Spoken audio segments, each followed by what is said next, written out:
We are people of the cross, called to proclaim Christ to a world in desperate need of love. This love is a force more powerful than death. It brings redemption to even the darkest corners of our lives. It is light, it is grace, and it is peace. In the person of Jesus, we know that God is made real in our lives. Through Him, not only do all things hold together, but there is now nothing beyond the reach of this love that redeems.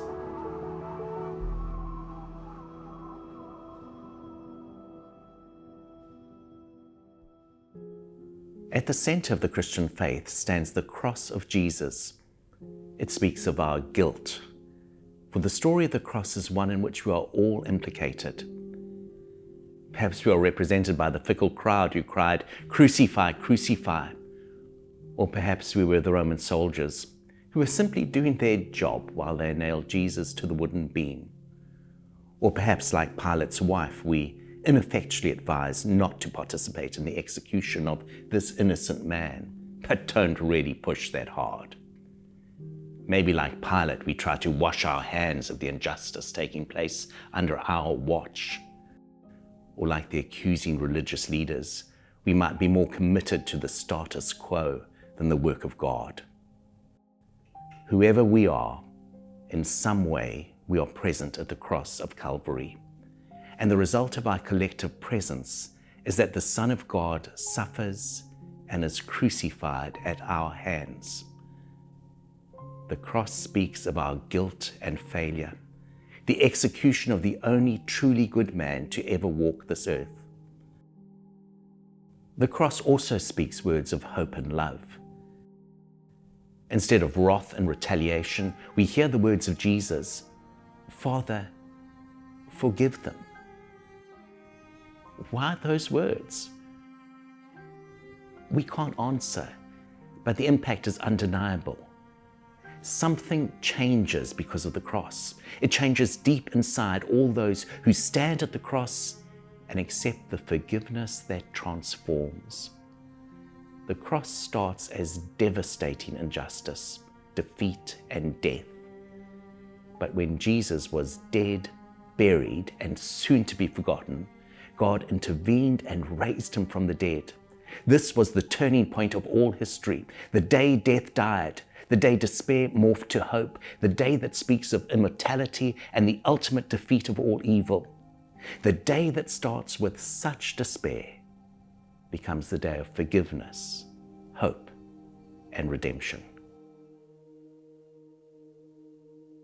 Every day I work with people struggling to imagine a tomorrow that might look better than today. The widespread increase in anxiety and mental health issues amongst children, some as young as 4 and 5, is a growing concern for schools. Teachers are continuing to find themselves on the front line, as it were, endeavouring to help students process and make sense of the world around them. Against a backdrop of traumatic national and global events like a pandemic, wars, poverty or violence, all graphically portrayed through various media platforms. Students are also often dealing with significant personal trauma and stress within their own lives, families, or even at school. So it's little wonder that so many students struggle overtly or silently with school, with others, and with themselves. Fear, uncertainty, and powerlessness cast a shadow across a future that should be bright with possibilities and opportunities. Now, I remember one day I had a student come to school in what I could only describe as despair. Her mum told me that she had plans to take her life the following day. As a school, we followed our processes related to this type of disclosure, but later in the day, as we continued to chat, I asked her a question. I said, "If you could find another way out of this, if you could see a glimmer of light or hope, would you take it?" She said yes. And it was in this moment I was able to provide encouragement in her own journey of recovery and help her to see just how far she had come and recognize the many people that love her and were here to walk with her and help show her another way to walk through her pain, one that had a future and a hope. As a school community and with the support of her family, we were able to wrap around the support systems that she needed. We helped her get the professional help that she needed and to focus on her future, recognize her God-given talents, and then set goals. We continued to be a source of support and encouragement. She left that day in brighter spirits and years later is living life with greater freedom. Now, I know this story is on the more extreme end of the spectrum. However, the reality is that teachers deal with students struggling with self-harm alongside many other issues. But no matter the student's story that we encounter, as Christians, we are carriers of hope. We are the bearers of light in a world that for many is filled with darkness. Although the balance for many students tilts towards despair, where seasons of chaos and shadow overwhelm seasons of order and light, so despair can sometimes overwhelm hope. But despair should never be the end of the story or even the major theme running throughout their lives for any student. And we have a God-given opportunity, a responsibility to help our students change the narrative, shift the balance, and tilt away from despair and toward a hopeful future, one that is filled with the love, grace, and the peace of God. We can help students view the world and their lives through a different lens, one that enables them to begin to see glimpses of hope in the middle of difficult times or joy in times of hardship and struggle. We can do this in so many ways. We can help them to see the goodness and beauty that is birthed and cultivated in the ashes of pain and suffering. To see the agency they have, which is often shaped and honed by seasons and circumstances of trauma and suffering. We can help them to see their own power in standing up and speaking out or taking action against injustice. We can help them to see that their agency empowers, enables courage and gives voice. And we can help them to begin to see that as they find hope, they too can become agents of change, bringing hope to others. Most significantly, perhaps, we have the opportunity to demonstrate what it is to be a person who is walking the way of Jesus. When we talk about God's big story, we are essentially talking about integration. We are asking, how do we integrate this story into our classrooms every day? But answering this question well is no substitute for what we all know to be the most powerful form of witness there is, demonstrating the way that God's love has transformed our own lives. This means showing young people what a disciple of Jesus truly looks like by loving well, caring deeply, and being curious about the stories of those around us.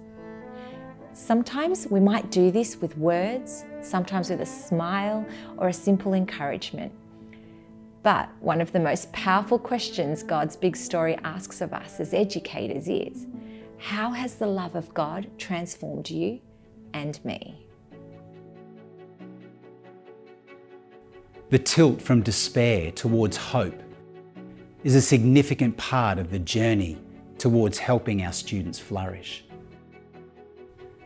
If students are to safely take this journey, our schools and our classrooms need to be places where hope is lived out in authentic ways, where relationships between staff and students are built on a platform of trust and safe conversations, where classroom environments are relational, warm, inviting and safe, where students feel a strong sense of belonging and the freedom to explore, to question, to wonder, and to take risks in their learning, where learning experiences are creative, imaginative, challenging and developmentally appropriate, providing opportunities for all students to feel they can engage and learn.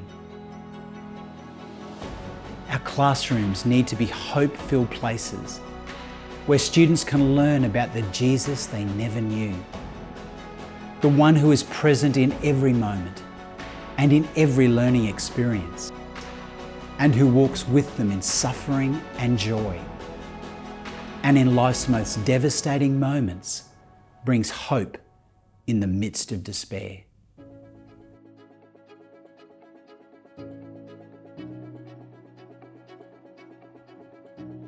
While we have an opportunity to help our students reframe and tilt the balance from despair to hope, to teach them about the endless love, grace and mercy of God and the Jesus they never knew, to do so in isolation in a classroom setting will have little impact if students don't see the lived experience amongst the staff of a faith that is hope-filled. Each and every staff member in our schools has their own story to tell of hope and despair. We all do. Our lives are a tapestry of interchanging seasons that are at once aglow with the flame of hope burning brightly within us, only to be darkened in a heartbeat by the shadow of trauma, suffering, and despair. The tilt back to hope can be a long and difficult journey. But for those who declare a relationship with Jesus, there's an assurance that they are not alone at any point on that journey. And that is a cause for a quickening of the tilt. It is this experience, authentically lived and shared by staff, in word and action, that will profoundly speak to our students. It will also speak to parents, caregivers, and those in the wider community. So, what is the lived experience from our own story that we take into our workplace, our classroom, our office each day? What do our students see and experience in the way that we engage and relate, the way that we teach and manage our classroom and student behaviour? Do our personal circumstances, whether we're feeling frustrated, angry, alone, cause our own despair and chaos to spill over into the classroom? Or, regardless of our own circumstances, do we bring hope and order in the form of peace and calm consistency?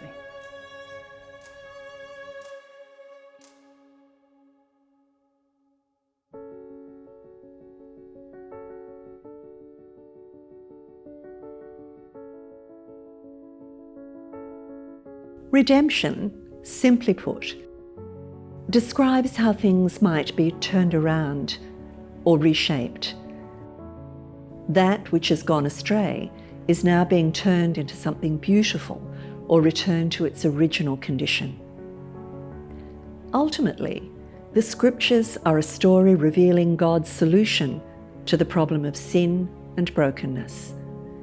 This solution isn't a straight pathway with clearly defined edges. It's a crooked one, twisting and turning, but always moving towards the telos of God's purposes. A world made new, where injustices come to an end, and we live in harmony with God and with others. Our teaching and curriculum must be anchored in the conviction that God is responding to the tragedies of life by moving us toward His future purpose. An effective way of exploring the issue of redemption is through the lives of historical figures who sought to be active change agents in this broken world and be part of His solution. Nelson Mandela, Rosa Parks, Martin Luther King Jr., pioneers of freedom, but people who had their own freedom stolen from them. Each of these people saw a world that was broken. They saw the racial and gender inequality that pervaded society, and they rose up to change it. There are countless such stories, biblical, historical, and present day, of ordinary people who longed to see a world transformed by Jesus' love and who stepped up to take action against injustice.